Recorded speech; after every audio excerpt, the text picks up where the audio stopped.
ಇಸಾಕನು ಆ ದೇಶದಲ್ಲಿ ಬೀಜವನ್ನು ಬಿತ್ತಿ 100ರಷ್ಟು ಬೆಳೆಯನ್ನ ಹೊಂದಿದನು. ಯೆಹೋವನು ಅವನನ್ನು ಅಭಿವೃದ್ಧಿಪಡಿಸಿದನು. ದೋಷೋತ್ರ ಮಗನಿ ಮಗಳ ಸೋದರ ಸೋದರಿ, ನಾವು ನೋಡಿದ್ವಿ ಇಸಾಕನು ಆ ದೇಶದಲ್ಲಿ ಬೀಜವನ್ನು ಬಿತ್ತಿದನು. ಎಷ್ಟರಷ್ಟು ಬೆಳೆ ಹೊಂದಿದಂತೆ? 100ರಷ್ಟು ಬೆಳೆಯನ್ನು ಹೊಂದಿದನು. ಅಲ್ಲಿಗೆ ನಿಂತೋಗಲಿಲ್ಲ. ಬೈಬಲ್ ಮುಂದೆ ಹೇಳುತ್ತೆ, ಯೆಹೋವ ದೇವರು ಅವನನ್ನು ಅಭಿವೃದ್ಧಿಪಡಿಸಿದನು. ಇದರಿಂದ ನಾವೇನು ಅರ್ಥ ಮಾಡ್ಕೋಬೇಕಂದ್ರೆ, ಬರೀ ಅವನು ಪ್ರಯಾಸ ಪಟ್ಟಿದ್ದಕ್ಕೆ ಮಾತ್ರ ಅವನು 100ರಷ್ಟು ಬೆಳೆ ಹೊಂದ್ಕೊಳ್ಳಿಲ್ಲ. ಅವನು ಬರೀ ಪ್ರಯಾಸ ಪಟ್ಟಿದ್ದಕ್ಕೆ ಮಾತ್ರ ಅವನು 100ರಷ್ಟು ಬೆಳೆ ಅವನಿಗೆ ಸಿಗಲಿಲ್ಲ. ದರ್ಶೋತ್ರ ದೇವ್ರು ಏನು ಮಾಡಿದ್ರು? ಅವನನ್ನು ಅಭಿವೃದ್ಧಿ ಮಾಡಿದನು. ದರ್ಶೋತ್ರ ಅಂದ್ರೆ ಅರ್ಥ ಏನಾಯ್ತು? ಬರೀ ಪ್ರಯಾಸ ಪಟ್ಟರೆ ಮಾತ್ರ ಸಾಲದು, ದೇವರ ಕೃಪೆ ಇರಬೇಕು, ದೇವರ ದಯೆ ಇರಬೇಕು.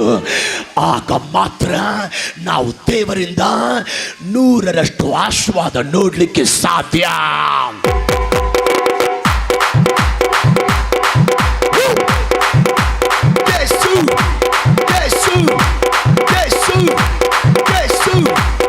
ಜೋರಾಗಿ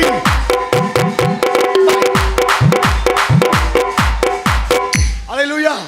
ಇವಾಗ ಒಂದು ಮಾತು ಹೇಳ್ತೀನಿ, ಹಲ್ಲೆಲೂಯಾ. ಮಗನೇ, ಮಗಳೇ, ಸಹೋದರ ಸಹೋದರಿ, ಬರೀ ಪ್ರಯಾಸ ಪಟ್ಟರೆ ದರ್ಶೋತ್ರ ನಾವು 100ರಷ್ಟು ಆಶೀರ್ವಾದ ನೋಡೋಕ್ಕಾಗಲ್ಲ. ನಾವು ಪ್ರಯಾಸ ಪಟ್ಟರೆ ನಮ್ಮ ದುಡಿಮೆಯಲ್ಲಿ 100ರಷ್ಟು ರಿಸಲ್ಟ್ ನೋಡೋಕ್ಕಾಗಲ್ಲ. ನಾವು ಬರೀ ಪ್ರಯಾಸ ಪಟ್ಟರೆ ನಮ್ಮ ಬಿಸ್ನೆಸ್ಸಲ್ಲಿ 100ರಷ್ಟು ಆಶೀರ್ವಾದ ನೋಡೋಕ್ಕಾಗಲ್ಲ. ನಾವು ಬರೀ ಪ್ರಯಾಸ ಪಟ್ಟರೆ ನಮ್ಮ ಸೇವೆಯಲ್ಲಿ 100ರಷ್ಟು ರಿಸಲ್ಟ್ ನೋಡೋಕ್ಕಾಗಲ್ಲ. ದೇವರ ಕೃಪೆ ಇರಬೇಕು. ಯಾವ ಕುಟುಂಬದ ಮೇಲೆ ದೇವರ ಕೃಪೆ ಇರುತ್ತೋ, ಯಾವ ವ್ಯಕ್ತಿಯ ಮೇಲೆ ದೇವರ ಕೃಪೆ ಇರುತ್ತೋ, ಅವನ ದುಡಿಮೆಯಲ್ಲಿ, ಅವನ ಕೆಲಸದಲ್ಲಿ, ಅವನ ಹೊಲದಲ್ಲಿ, ಅವನ ದುಡಿಮೆಯಲ್ಲಿ, ಅವನ ವ್ಯಾಪಾರದಲ್ಲಿ, ಅವನ ಸೇವೆಯಲ್ಲಿ 100ರಷ್ಟು ಆಶೀರ್ವಾದ ನೋಡುತ್ತಾ ಇದ್ದಾನೆ.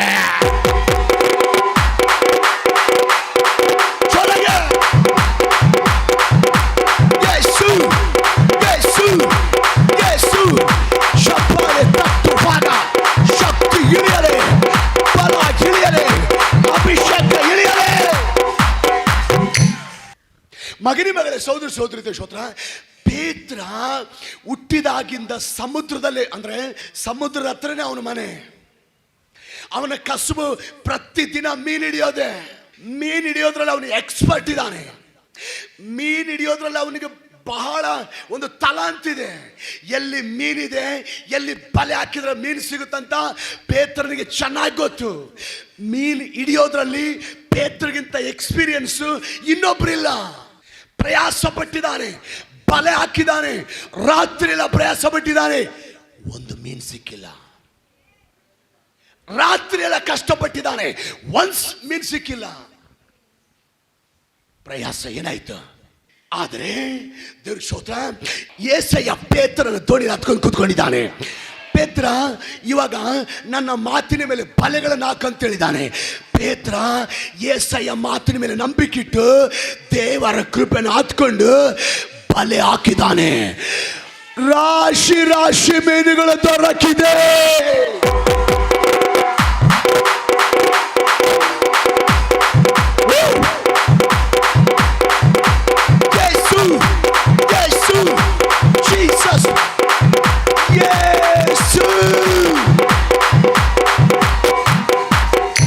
ಇವತ್ತು ಈ ಮಧ್ಯಾಹ್ನ ಸಮಯ ಎಲ್ಲ ಪ್ರಯತ್ನ ಮಾಡಿ ಫಲ ಇಲ್ಲದೆ ನೀನು ಇಲ್ಲಿ ಬಂದಿರಬಹುದು.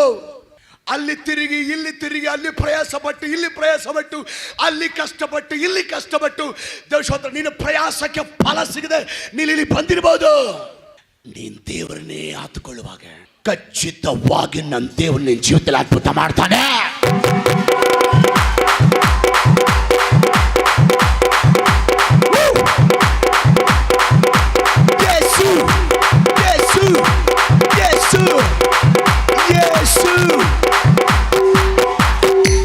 ರಕ್ತ ಕುಸುಮ ರೋಗಿ 12 ವರ್ಷಗಳ ಕಾಲ ರಕ್ತ ಕುಸುಮ ರೋಗದಲ್ಲೇ ಕಷ್ಟಪಡ್ತಾ ಇದ್ದಾಳೆ. ಆ ಡಾಕ್ಟರ್ ಹತ್ರ ಹೋದ್ರು ಗುಣ ಆಗಲಿಲ್ಲ. ಇನ್ನೊಂದು ಡಾಕ್ಟರ್ ಹತ್ರ ಹೋದ್ಲು, ಗುಣ ಆಗಲಿಲ್ಲ.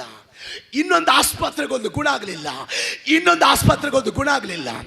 ಎಲ್ಲ ಹಣ ಖರ್ಚು ಮಾಡಲು, ಗುಣ ಆಗಲಿಲ್ಲ.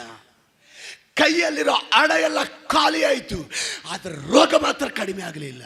ಎಲ್ಲ ಪ್ರಯಾಸ ಪಟ್ಟಿದ್ದಾಳೆ. ಪ್ರಯಾಸ ಏನಾಯಿತು? ಎಲ್ಲ ಪ್ರಯತ್ನ, ಎಲ್ಲ ಪ್ರಯಾಸ ಎಲ್ಲ ತಿರುಗಿದ್ದು. ಆ ಡಾಕ್ಟರ್ ಹತ್ರ ತಿರುಗಿದ್ದು, ಈ ಡಾಕ್ಟರ್ ಹತ್ರ ತಿರುಗಿದ್ದು, ಆ ಊರಿಗೆ ಹೋಗಿದ್ದು, ಈ ಊರಿಗೆ ಹೋಗಿದ್ದು. ಎಲ್ಲ ಪ್ರಯತ್ನ ಏನಾಯಿತು? ಕೊನೆಗೆ ಯಾರೋ ಹೇಳಿದ್ರು, ಸ್ವಾಮಿ ನಮ್ಮೂರಿಗೆ ಬಂದಿದ್ದಾನಂತ. ಯಾರು ಹೇಳಿದ್ರು? ಆ ಹೆಣ್ಮಗಳಿಗೆ. ಆ ರಕ್ತ ಕುಸುಮ ರೋಗ ಹೇಳಿದ ಕೂಡಲೇ ಸ್ವಾಮಿ ನಮ್ಮೂರಿಗೆ ಬಂದಿದ್ದಾನ ಆ ವಿಷಯ ಕೇಳಿದ ಕೂಡಲೇ ಆಕೆ ಓಡಿ ಬಂದು ಗುಂಪಿನಲ್ಲಿ ಹಿಂದಿನಿಂದ ಬಂದು ಏಸ್ತಾಯಿಯ ವಸ್ತ್ರವನ್ನು ಮುಟ್ಟಿದಾಳೆ. ಮುಟ್ಟಿದ ಕೂಡಲೇ 12 ವರ್ಷಗಳಿಂದ ಇರುವಂತ ರಕ್ತ ಕುಸುಮ ರೋಗ ಅದೇ ಕ್ಷಣ ವಾಸಿಯಾಗಿದೆ.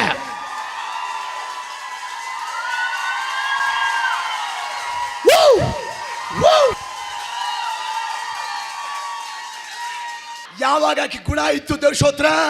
ಯಾವಾಗ ದೇವರನ್ನೇ ಆತುಕೊಂಡಳು. ಯಾವಾಗ ದೇವರನ್ನೇ ಆತುಕೊಂಡಳು. ಯಾವಾಗ ದೇವರನ್ನೇ ಆತುಕೊಂಡಳು, ದೇವರ ಆಕೆಯನ್ನು ಸ್ವಸ್ಥ ಮಾಡಿದ್ದಾನೆ.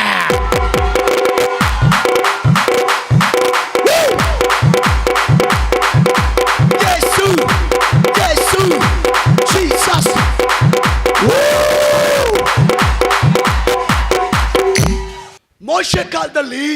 ಮೋಶೆ ಕಾಲದಲ್ಲಿ ಇಸ್ರಾಯೇಲ್ರಿಗೂ ಅಮಾಲೇಕ್ಯರಿಗೂ ಯುದ್ಧ ನಡೀತಾ ಇದೆ. ಯುದ್ಧ ನಡಿಬೇಕಾದ್ರೆ ಚೆನ್ನಾಗಿ ಕೇಳ್ರಿ, ಆ ಯುದ್ಧದಲ್ಲಿ ಪರಿಸ್ಥಿತಿ ಹೇಗಿದೆ ಅಂದ್ರೆ ಇಸ್ರಾಯೇಲ್ರಿಗೆ ಸೋಲಾಗೋ ತರ ಕಾಣ್ತಾ ಇದೆ. ಇಸ್ರಾಯೇಲ್ರಿಗೆ ಅಪಜಯ ಆಗೋ ತರ ಕಾಣ್ತಾ ಇದೆ. ಇಸ್ರಾಯೇಲ್ರಿಗೆ ಸೋಲಾಗೋ ತರ ಕಾಣ್ತಾ ಇದೆ. ಇಸ್ರಾಯೇಲ್ರಿಗೆ ಅಪಜಯ ಆಗೋ ತರ ಕಾಣ್ತಾ ಇದೆ. ಹೋರಾಡ್ತಾ ಇದ್ದಾರೆ, ಹೋರಾಡ್ತಾ ಇದ್ದಾರೆ, ಹೋರಾಡ್ತಾ ಇದ್ದಾರೆ, ಹೋರಾಡ್ತಾ ಇದ್ದಾರೆ. ಪ್ರಯಾಸ ಏನು ಕಾಣಿಸ್ತಾ ಇದೆ? ಆ ಸಮಯದಲ್ಲಿ ಮೋಶೆ ಒಂದು ಗುಡ್ಡದ ಮೇಲೆ ಹೋಗಿ 2 ಕೈ ಮಡಕಲ್ ಹಾಕಿ 2 ಕೈಗಳ ಮೇಲೆತ್ತಿ ಬೆಳಿಗ್ಗೆಯಿಂದ ಸಾಯಂಕಾಲದವರೆಗೂ ಪರಲೋಕದ ಕಡೆ ಕೈ ಎತ್ತಿ, ಆಕಾಶದ ಕಡೆ ಕೈ ಎತ್ತಿ, ದೇವಾದಿ ದೇವನ ಕಡೆ ಕೈ ಎತ್ತಿ ದೇವರನ್ನೇ ಆತುಕೊಂಡು ಪ್ರಾರ್ಥಿಸಿದಾನೆ. ದೇವರನ್ನ ಆತುಕೊಂಡು ಪ್ರಾರ್ಥಿಸಿದಾನೆ. ಏನಾಗಿದೆ? ಶತ್ರುಗಳ ಮೇಲೆ ಜಯ ಹೊಂದುವಂತೆ ಇಸ್ರಾಯೇಲರಿಗೆ ದೇವರು ಕಾರ್ಯ ಮಾಡಿದ್ದಾನೆ.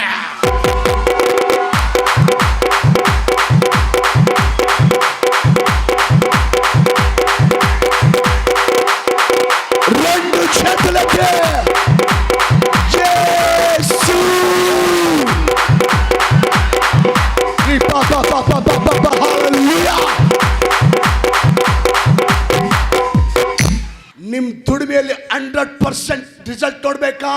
ನಿಮ್ಮ ವ್ಯಾಪಾರದಲ್ಲಿ 100% ರಿಸಲ್ಟ್ ನೋಡ್ಬೇಕಾ? ನಿಮ್ಮ ಮಕ್ಕಳ ಪರೀಕ್ಷೆಗಳಲ್ಲಿ 100% ರಿಸಲ್ಟ್ ನೋಡ್ಬೇಕಾ? ನಿಮ್ಮ ಒಂದು ಸೇವೆಯಲ್ಲಿ 100% ರಿಸಲ್ಟ್ ನೋಡ್ಬೇಕಾ? ನಿಮ್ಮ ತಂದೆ ಅನಾರೋಗ್ಯ ವಿಷಯದಲ್ಲಿ, ನಿಮ್ಮ ಗಂಡನ ಅನಾರೋಗ್ಯ ವಿಷಯದಲ್ಲಿ, ನಿಮ್ಮ ಮಕ್ಕಳ ಅನಾರೋಗ್ಯ ವಿಷಯದಲ್ಲಿ 100% ಚೇತರಿಕೆ ನೋಡ್ಬೇಕಾ? ದೇವರ ಕೃಪೆನ ಹಾಕಿಕೊಳ್ಳ್ರಿ. ದೇವೋತ್ರ ಪೇತ್ರನು ದೇವರ ಕೃಪೆ ಹಾಕಿಕೊಳ್ಳುವಾಗ ಪೇತ್ರನ ಜೀವಿತದಲ್ಲಿ ಅದ್ಭುತ ಮಾಡಿದ ದೇವರು. ಮರಣಕರವಾದ ಸ್ಥಿತಿಯಲ್ಲಿರುವ ರಕ್ತ ಕುಸುಮ ರೋಗಿ ದೇವರ ಕೃಪೆ ಹಾಕಿಕೊಳ್ಳುವಾಗ ಅದ್ಭುತ ಮಾಡಿದ ದೇವರು. ಸೋಲಿನ ಸಮಯದಲ್ಲಿ ಕೂಡ ಈಗ ದೇವರ ಕೃಪೆ ಹಾಕಿಕೊಳ್ಳುವಾಗ ಜಯ ಕೊಟ್ಟ ದೇವರು. ಈ ಭಾನುವಾರ ನೀನು ದೇವ್ರನ್ನ ಹಾಕಿಕೊಂಡ್ರೆ ನಿನ್ನ ಪ್ರತಿ ಕಾರ್ಯದಲ್ಲಿ ನಾ ದೇವರು ಜಯಮಿಸ್ತು ದೇವರು.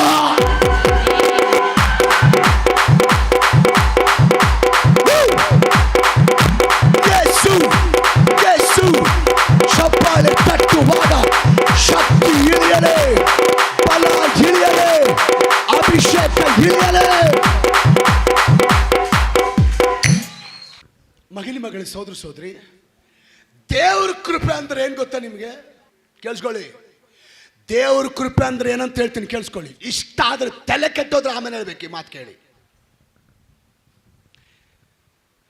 ಯಾವ ಕಾರ್ಯ ಮಾಡಲಿಕ್ಕೆ ನಿನಗೆ ಅಸಾಧ್ಯವಾಗುತ್ತೋ, ಯಾವ ಕಾರ್ಯ ನಿನ್ನ ಕೈಯಿಂದ ಮಾಡಲಿಕ್ಕೆ ಅಸಾಧ್ಯವಾಗುತ್ತೋ ಅದನ್ನು ಮಾಡುವಂತೆ ಮಾಡುವುದೇ ದೇವರ ಕೃಪೆ.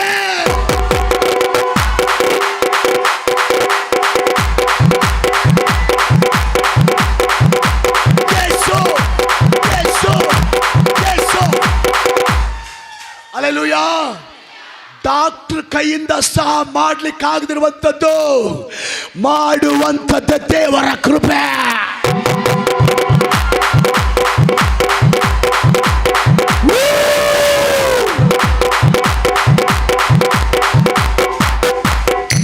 ಹಲ್ಲೆಲೂಯಾ. ಒಂದೊಂದು ಸಾರಿ ಕೆಲವು ಜನ ಏನಂತಾರೆ ಗೊತ್ತಾ, ದೇವ್ರ ಕೃಪೆ ಅಂತೆ, ದೇವ್ರ ಕೃಪೆ. ನಾವು ದುಡಿಲಿಲ್ಲ ಅಂದ್ರೆ ದೇವ್ರು ಕೊಡ್ತಾನ? ನಾವು ಕಷ್ಟಪಡಲಿಲ್ಲ ಅಂದ್ರೆ ದೇವ್ರು ಕೊಡ್ತಾನ? ನಾವು ಮೈ ಬಗ್ಗಿಸಿ ಕೆಲಸ ಮಾಡಲಿಲ್ಲ ಅಂದ್ರೆ ದೇವ್ರು ಕೊಡ್ತಾನ? ಇವತ್ತು ನಾನು ಕೆಲಸಕ್ಕೆ ಹೋಗಲ್ಲ, ಕಾಲ ಮೇಲೆ ಕಾಲ ಕೂತ್ಕೊಳ್ತೀನಿ, ಆ ದೇವ್ರು ಹಂಗೆ ಉದುರಿಸ್ಬಿಡ್ತಾನ ಆಕಾಶದಾಗಿಂದ. ಹಂಗಂತಾರ ಕೆಲವ್ರು ನಿಮ್ಮನ್ನು ನೋಡಿ ಅಂತಾರೆ. ಕೇಳಿಸ್ಕೊಳ್ರಿ, ಒಬ್ಬ ರೈತ ಇರ್ತಾನೆ, ಅವನು ಹೊಲದಲ್ಲಿ ಮಡಿಕೆ ಹೊಡಿತಾನೆ, ಕುಂಟೆ ಹೊಡಿತಾನೆ, ಅರಗುತ್ತಾನೆ, ಬೀಜ ಬಿತ್ತುತ್ತಾನೆ, ಅಲ್ಲಿಗೆ ಮುಗಿತ ಅವನ ಕೆಲಸ. ಮಳೆ ಕೊಟ್ಟಿಲ್ಲ ಅಂದ್ರೆ ಅವನ್ ಪಟ್ಟ ಪ್ರಯಾಸ ಏನಾಗುತ್ತೆ? ವೇಸ್ಟ್ ಆಗುತ್ತೆ. ಅವನು ಹಾಕಿದ ಬಂಡವಾಳ ಎಲ್ಲ ಏನಾಗುತ್ತೆ? ಮಳೆ ಕೊಟ್ರೇನೆ ಅವನೇನ್ ಮಾಡ್ಬೇಕಾಗುತ್ತೆ, ಇಲ್ಲ ಅಂದ್ರೆ. ಅದೇ ತರ ನೀನ್ ಎಷ್ಟು ಪ್ರಯಾಸ ಪಟ್ರು, ನೀನೆಷ್ಟು ಕಷ್ಟಪಟ್ರು, ನೀನೆಷ್ಟು ಶ್ರಮ ಪಟ್ರು, ದೇವರ ಕೃಪೆ ಇಲ್ಲ ಅಂದ್ರೆ ನಿನ್ ಪ್ರಯಾಸ ವ್ಯರ್ಥ ಆಗುತ್ತೆ. ಯಾವ ವ್ಯಕ್ತಿ, ಯಾವ ಸ್ತ್ರೀ, ಯಾವ ಕುಟುಂಬ ದೇವರನ್ನ ಆತುಕೊಳ್ಳುತ್ತೋ, ನನ್ನ ದೇವರು ಅವರ ಜೀವಿತದಲ್ಲಿ ಅದ್ಭುತವಾಗಿ ಕಾರ್ಯ ಮಾಡುವ ದೇವರಾಗಿದ್ದಾನೆ.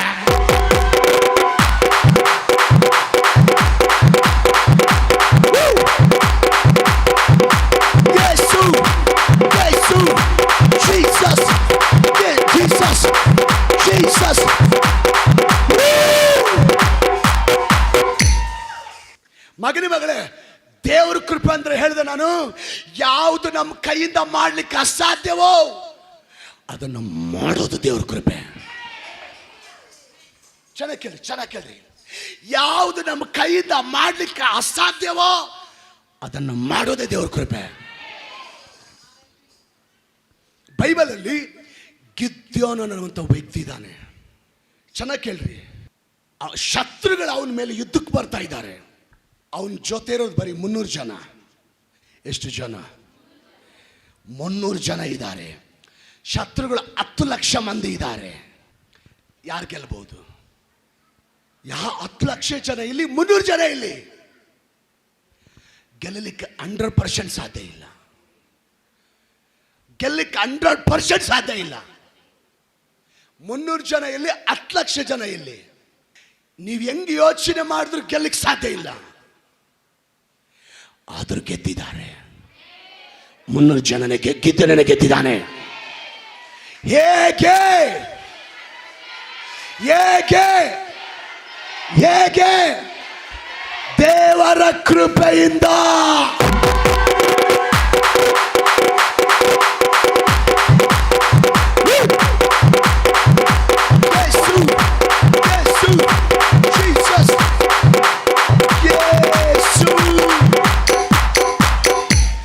ಹಲ್ಲೆಲೂಯಾ. ಎಲಿಯನ ಕಾಲದಲ್ಲಿ 3 ವರ್ಷ 6 ತಿಂಗಳ ಕಾಲ ಬರಗಾಲ ಬಂದಿದೆ. ಬರಗಾಲ ಬಂದಾಗ ಒಂದು ವಿಧವೆ ಮನೆಯಲ್ಲಿ ಒಂದು ರೊಟ್ಟಿ ಇದೆ, ಒಂದೇ ಒಂದು ರೊಟ್ಟಿ ಇದೆ. ಅದು ತಿಂದ ಮೇಲೆ ನೆಕ್ಸ್ಟ್ ಸಾಯ್ಬೇಕು, ಊಟ ಇಲ್ಲ ಅವರಿಗೆ, ಊಟ ಇಲ್ಲ. ಆ ಒಂದು ರೊಟ್ಟಿನ ಕೂಡ ಎಲಿಯನಿಗೆ ಕೊಟ್ಬಿಟ್ಟಿದ್ದಾಳೆ. ಈಗೇನು ಮಾಡಬೇಕು? 3 ವರ್ಷ 6 ತಿಂಗಳು ಬದುಕಬೇಕು, ಅವಕಾಶ ಇಲ್ಲ, ಏನೂ ಇಲ್ಲ, ಸಾಯ್ಲೇಬೇಕು, ಬೇರೆ ದಾರಿ ಇಲ್ಲ. ಆದರೂ 3 ವರ್ಷ 6 ತಿಂಗಳು ಬದುಕಿದ್ದಾರೆ. 3 ವರ್ಷ 6 ತಿಂಗಳು ಆಕೆ ಮನೆಯಲ್ಲಿ ಇಟ್ಟು ಉಕ್ಕಿದೆ. ಆಕೆ ಮನೇಲಿ ಮಡಿಕೆಯಲ್ಲಿ ಇಟ್ಟು ಉಕ್ಕಿದೆ, ಎಣ್ಣೆ ಉಕ್ಕಿದೆ. ಇದು ಹೇಗೆ ಸಾಧ್ಯ? ಮಗನಿ ಮಗಳ ಸೋದರಿ, ನಾನು ಕಳೆದ ವಾರಗಳಲ್ಲಿ ಮಾತಾಡ್ತಾ ಬಂದಿನಿ. ಯೋಸೇಫನು ಐಗುಪ್ತ ದೇಶದಲ್ಲಿ ಒಂದು ದಿಕ್ಕಿಲ್ದವನಾಗಿದ್ದಾನೆ. ಅಲ್ಲಿ ತಂದೆ ಇಲ್ಲ, ತಾಯಿ ಇಲ್ಲ, ಸ್ವಂತ ಕುಟುಂಬ ಇಲ್ಲ, ಬಂಧುಗಳಿಲ್ಲ, ಯಾರು ಇಲ್ಲ, ದಿಕ್ಕಿಲ್ಲದ ಸ್ಥಿತಿಯಲ್ಲಿದ್ದಾನೆ. ಒಂಟಿಯಾಗಿದ್ದಾನೆ. ಅವನ್ ಪಲ್ಟಿ ಹೊಡೆದ್ರು ಒಂದು ಸಣ್ಣ ಮೆಂಬರ್ ಆಗಕ್ಕಾಗಲ್ಲ. ಅವನ್ ಪಲ್ಟಿ ಹೊಡೆದ್ರು ಒಂದು ಸಣ್ಣ ಮೆಂಬರ್ ಆಗಕ್ಕಾಗಲ್ಲ. ಅಂಥದ್ದು ಆ ದೇಶಕ್ಕೆ ರಾಜ ಆಗಿದ್ದಾನೆ.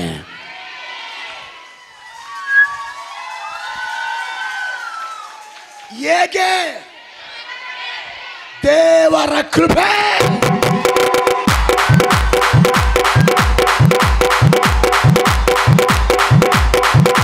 ಯೇಸು, ಯೇಸು, ಯೇಸು, ಯೇಸು. ಒಂದು ಮಾತು ಹೇಳ್ತೀನಿ, ಹಾಲೆಲೂಯ. ಇವತ್ತು ಈ ಭಾನುವಾರ ದಿನ ಯಾರ್ಯಾರು ದೇವರ ಆಲಯದಲ್ಲಿ ಕೂತ್ಕೊಂಡಿರೋ ನೀವು ಹೇಳ್ರಿ, ಏಸಪ್ಪ ಈ ಕಾರ್ಯ ನನ್ನಿಂದ ಮಾಡೋಕ್ಕಾಗ್ತಾ ಇಲ್ಲ, ಈ ಕೆಲಸ ನನ್ನಿಂದ ಆಗ್ತಾ ಇಲ್ಲ, ಅಧಿಕಾರಿಗಳಿಗೆ ಕೆಲಸ ಮಾಡಿಕೊಡ್ತಾ ಇಲ್ಲ, ಈ ಕಾರ್ಯ ಆಗ್ತಾ ಇಲ್ಲ. ಯಾವುದು ನಿನಗೆ ಅಸಾಧ್ಯವಾಗಿ ನಿಂತಿದೆಯೋ ಮೊಣಕಾಲಾಕಿ ಪ್ರಾರ್ಥನೆಯಲ್ಲಿ ದೇವರ ಕೃಪೆನ ಆತುಕೋ.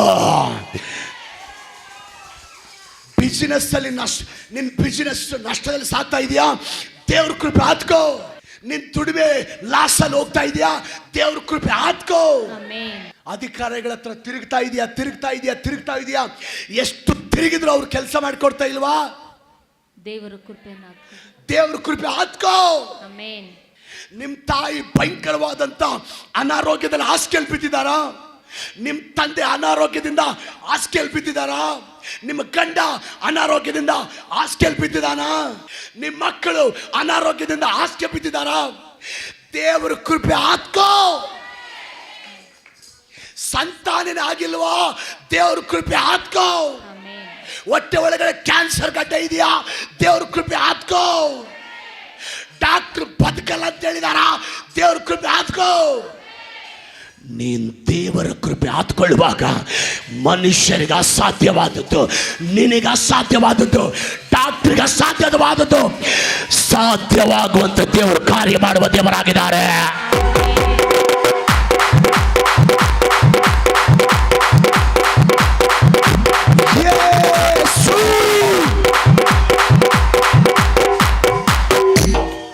ಆಮೆನ್. ಯೇಸು ನಾಮದಲ್ಲಿ ಹೇಳ್ತಾ ಇದ್ದೀನಿ, ಅನಾರೋಗ್ಯವಂತ ನಿನ್ನ ಗಂಡನ ಮೇಲೆ ಆ ಕೃಪೆ ಬೀಳಲೆ, ಅನಾರೋಗ್ಯವಂತ ತಾಯಿ ಮೇಲೆ ನಿನ್ನ ಆ ಕೃಪೆ ಬೀಳಲೆ, ಅನಾರೋಗ್ಯವಂತ ನಿಮ್ಮ ತಂದೆಯ ಮೇಲೆ ಆ ಕೃಪೆ ಬೀಳಲೆ. ಪತನದ ಸ್ಥಿತಿಯಲ್ಲಿರುವಂತ ನಿಮ್ಮ ವ್ಯಾಪಾರದ ಮೇಲೆ ದೇವರ ಕೃಪೆ ಬರಲಿ.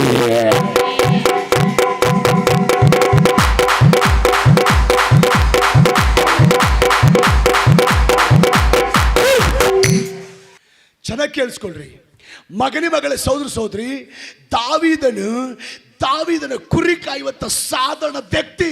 ಅವನು ಎಷ್ಟು ಕಷ್ಟಪಟ್ಟರು, ಎಷ್ಟು ಪ್ರಯಾಸ ಪಟ್ಟರು, ಒಂದು ಗುಮಾಸ್ತನ ಕೆಲಸ ತಗೊಳಕ್ಕಾಗಲ್ಲ, ಒಂದು ಸಣ್ಣ ಕ್ಲರ್ಕ್ ಪೋಸ್ಟ್ ತಗೊಳಕ್ಕಾಗಲ್ಲ. ಅವನು ಬಹಳ ಸಾಧಾರಣ ವ್ಯಕ್ತಿ. ಅಂಥದ್ದು ಆ ದೇಶಕ್ಕೆ ರಾಜ ಆಗಿದ್ದಾನೆ. ಇದು ಹೇಗೆ ಸಾಧ್ಯ? ದೇವರ ಕೃಪೆ.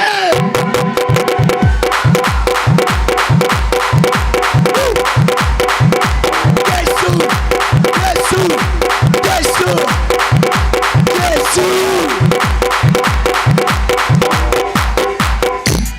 ನಿಮ್ಮಲ್ಲಿ ಎಷ್ಟೋ ಜನ ಸತ್ತೋಗ್ಬೇಕಾಗಿತ್ತು, ಯಾವತ್ತೋ ಮಣ್ಣಲ್ಲಿ ಮಣ್ಣಾಗಿ ಹೋಗ್ಬೇಕಾಗಿತ್ತು, ಆದ್ರೂ ಬದುಕಿದ್ದೀರಿ, ಆಲಯದಲ್ಲಿ ಕೂತ್ಕೊಂಡಿದ್ದೀರಿ, ದೇವರಿಗೆ ಸ್ತೋತ್ರ ಮಾಡ್ತಾ ಇದ್ದೀರಿ.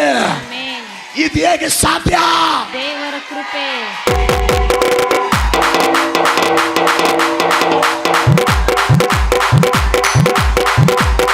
ಎರಡು ಕೈಗಳಂತೆ ಯೇಸು.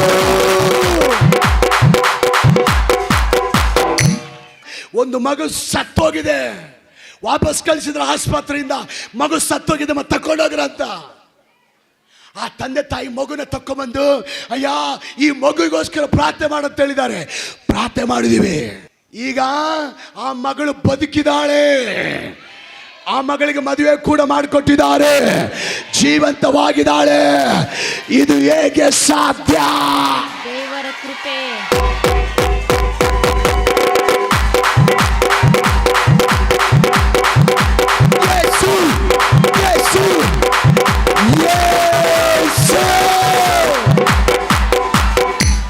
ನಮ್ಮ ಚರ್ಚಿಗೆ 2 ಕಾಲಿಲ್ಲದ ಒಬ್ಬ ವ್ಯಕ್ತಿನ ಕರ್ಕೊಂಡ್ ಬಂದಿದ್ದಾರೆ. ಹಾಲೆಲೂಯ. 15 ವರ್ಷ ಕಾಲ ಇಲ್ಲ ಆ ವ್ಯಕ್ತಿಗೆ. ಹಾಲೆಲೂಯ.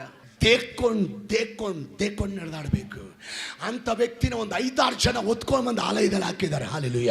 ನೀವು ಗೊತ್ತಾ, ಎಲ್ಲ ಆಸ್ಪತ್ರೆ ತಿರುಗಿ ಲಾಸ್ಟ್ ಇಲ್ಲಿಗೆ ಬಂದಿದ್ದಾರೆ. ಇವತ್ತು ಆ ಮಗ ಎದ್ದು ನಡೆದಾಡ್ತಾ ಇದ್ದಾನೆ. ಆ ಮಗನ ಎದ್ದು ನಡೆದಾಡ್ತಾ ಇದ್ದಾನೆ. ಹೇಗೆ ಸಾಧ್ಯ?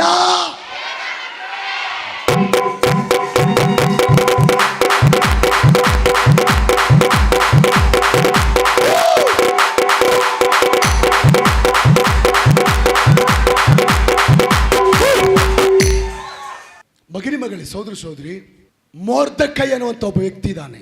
ಆ ವ್ಯಕ್ತಿ ಬಗ್ಗೆ ಜನ ಮಾತಾಡ್ತಾರೆ, ಇವನನ್ನು ಪ್ರಧಾನಮಂತ್ರಿ ಹಾಮಾನನ್ನು ಯಾವಾಗ ಸಾಯಿಸ್ತಾನೋ ಗೊತ್ತಿಲ್ಲ. ಯಾಕಂದರೆ ಪ್ರಧಾನಮಂತ್ರಿ ಅವನ್ನ ಸಾಯಿಸ್ಬೇಕಂತ ನಿರ್ಧಾರ ಮಾಡಿದ್ದಾನೆ. ಆ ವಿಷಯ ಜನರಿಗೆಲ್ಲ ಗೊತ್ತಾಗಿ ಈ ಮೊರ್ದೆಕೈಯನ್ನ ಇವ್ರ ಜನರನ್ನ ರಾಜ ಯಾವಾಗ ಸಾಯಿಸ್ತಾನೋ ಗೊತ್ತಿಲ್ಲ, ಯಾವಾಗ ಮೊರ್ದೆಕೈ ಮಣ್ಣಿಗೆ ಹೋಗ್ತಾನೆ ಗೊತ್ತಿಲ್ಲ, ಯಾವಾಗ ಸಾಯ್ತಾನೋ ಗೊತ್ತಿಲ್ಲ, ಯಾವಾಗ ಪತನ ಆಗ್ತಾನೆ ಗೊತ್ತಿಲ್ಲ. ಯಾರ ಬಗ್ಗೆ ಮಾತಾಡ್ತಾ ಇದ್ದಾರೆ ಜನ? ಮೊರ್ದೆಕೈ ಬಗ್ಗೆ. ಪ್ರಧಾನಮಂತ್ರಿ ಅವನ ಮೇಲೆ ಕಣ್ಣಿಟ್ಟಿದ್ದಾನೆ. ಯಾವಾಗ ಮಣ್ಣಿಗೆ ಹೋಗ್ತಾನ, ಯಾವಾಗ ಸಾಯಿಸ್ತಾನ, ಯಾವಾಗ ಸಮಾಧಿ ಆಗ್ತಾನ, ಈ ವಿಷಯ ಕೇಳಿ ಮೊರ್ದೆಕೈ ಹತ್ಕೊಂಡು ದೇವರ ಕೃಪೆಯನ್ನು ಹತ್ಕೊಂಡಿದ್ದಾನೆ. ದೇವರ ಕೃಪೆ ಹತ್ಕೊಂಡಿದ್ದಾನೆ. ಅಪ್ಪ ನೋಡಪ್ಪ, ಪ್ರಧಾನಮಂತ್ರಿ ನನ್ನ ಬಗ್ಗೆ ಎಂತ ಆಲೋಚನೆ ಮಾಡಿದ್ದಾನೆ. ಜನ ಎಲ್ಲ ನನ್ನ ಸಾಯಿಸ್ತಾನಂತ ಮಾತಾಡ್ತಾ ಇದ್ದಾರೆ. ಪ್ರಧಾನಮಂತ್ರಿ ನನ್ನ ಸಾಯಿಸ್ತಾನಂತ ಮಾತಾಡ್ತಾ ಇದ್ದಾರೆ. ಅಪ್ಪ ನೀನೇ ನನಗೆ ಸಹಾಯ ಮಾಡಪ್ಪ. ದೇವ್ರ ಕೃಪೆ ಹತ್ಕೊಂಡಿದ್ದಾನೆ. ಉಂಡು ದೇವ್ರು ಏನು ಮಾಡೋಣ ಗೊತ್ತಾ? ಇಂಟ್ರೆಸ್ಟಿಂಗ್ ಇದೆ. ತಲೆ ಕೆಟ್ಟೋದ್ರೆ ಚಪ್ಪಾಳೆ ತಟ್ರಿ. ಆ ಪ್ರಧಾನಮಂತ್ರಿನ ದೇವರ ಆ ಪ್ರಧಾನಮಂತ್ರಿ ಸೀಟ್ನಿಂದ ಕೆಳಗಿಳಿಸಿ ಈ ಮಾಮೂಲಿ ವ್ಯಕ್ತಿನ ಆ ಪ್ರಧಾನಮಂತ್ರಿ ಸೀಟ್ ಮೇಲೆ ಕುಂದಿರಿಸಿದ್ದಾರೆ. ಇದು ಎಲ್ಲ ಸಾಧ್ಯ? ದೇವರ ಕೃಪೆ.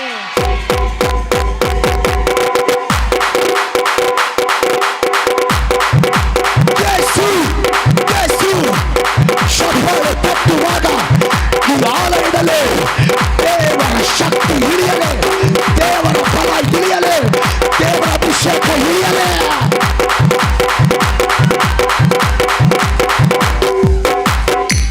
ಹಲ್ಲೆಲೂಯ. ದೇವರ ಕೃಪೆ ಒಂದೇ ನಿನ್ನ ಜೊತೆಗಿದ್ರೆ ಶತ್ರುಗಳ ದೇವರ ಪೋಸ್ಟ್ನಿಂದ ಸಿಂಹಾಸನದಿಂದ ಕೆಳಗಿಳಿಸಿ ನಿನ್ನನ್ನ ದೇವರು ಮೇಲೆ ಅಭಿವೃದ್ಧಿ ಮಾಡುವ ದೇವರಾಗಿದ್ದಾನೆ.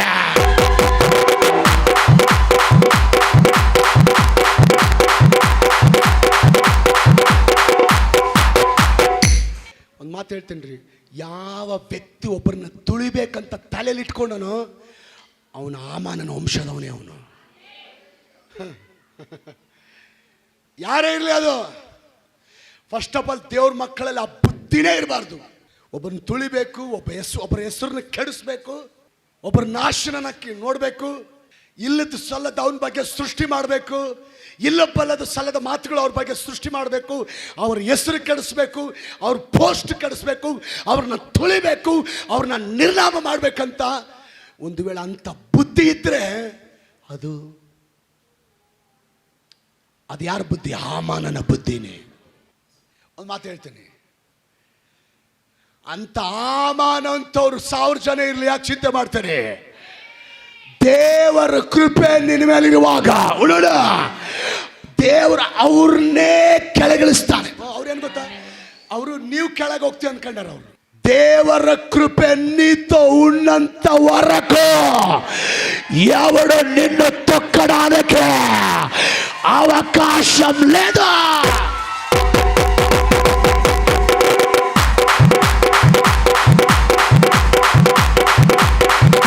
ಎರಡು ಕೈಗಳಂತೆ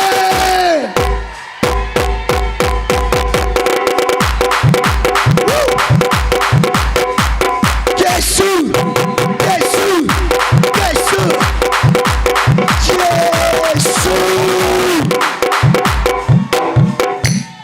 ಜಾಬ್ ಸಿಗಲ್ಲ ಅಂತ ಹೇಳ್ತಾರ? ದೇವ್ರ ಕೃಪೆ ಹತ್ಕೋ. ಸಂತಾನ ಇಲ್ವಾ?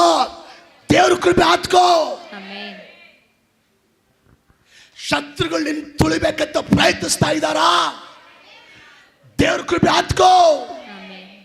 ನಿಮ್ಮ ತಾಯಿ, ನಿಮ್ಮ ತಂದೆ, ನಿಮ್ಮ ಗಂಡ, ನಿಮ್ಮ ಮಕ್ಕಳು ಉಳಿಯಲ್ಲ ಅಂತ ಹೇಳ್ತಾ ಇದಾರೆ ಡಾಕ್ಟ್ರು. ದೇವ್ರ ಕೃಪೆ ಹತ್ಕೋ. ಎಷ್ಟು ತಿರುಗಿದ್ರು, ಎಷ್ಟು ಅಡ್ಡಾಡಿದ್ರು, ಎಷ್ಟು ಕಷ್ಟಪಟ್ಟರು, ಎಷ್ಟು ಪ್ರಯಾಸ ಪಟ್ಟರು ಅಧಿಕಾರಿಗಳು ನಿಮಗೆ ಕೆಲಸ ಮಾಡಿಕೊಡ್ತಾ ಇಲ್ವಾ? ದೇವ್ರ ಕೃಪೆ ಹತ್ಕೋ. ನೀನ್ ದೇವರ ಕೃಪೆ ಹಾತ್ಕೊಳ್ಳುವಾಗ, ನನ್ನ ದೇವರು ನಿನ್ನ ಜೀವಿತದಲ್ಲಿ ದೊಡ್ಡ ಕಾರ್ಯಗಳ ಮಾಡುವ ದೇವರು. ಶಕ್ತಿ ಇಳಿಯಲೇ, ಪವರ್ ಇಳಿಯಲೇ, ಅಗ್ನಿ ಇಳಿಯಲೇ.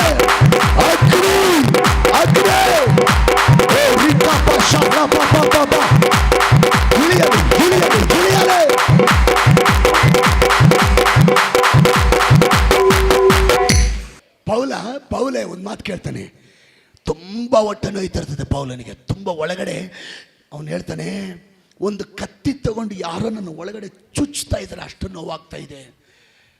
ದೇವ್ರಿಗೆ ಪ್ರೇಯರ್ ಮಾಡ್ತಾನೆ. ದೇವ್ರ ಮಾತು ಹೇಳ್ತಾನೆ, ಪೌಲ ಭಯಪಡಬೇಡ, ನನ್ನ ಕೃಪೆ ನಿನ್ನೊಂದಿಗಿದೆ. ಅದೇ ಮಾತು ದೇವರು ಇವತ್ತು ನಿಮಗೆ ಹೇಳ್ತಾನೆ. ಅಮ್ಮ, ನನ್ನ ಕೃಪೆ ನಿನ್ನೊಂದಿಗಿದೆ. ಮಗಳೇ, ನನ್ನ ಕೃಪೆ ನಿನ್ನೊಂದಿಗಿದೆ. ನಿನ್ನ ಗಂಡನೊಂದಿಗೆ ನನ್ನ ಕೃಪೆ ಇದೆ.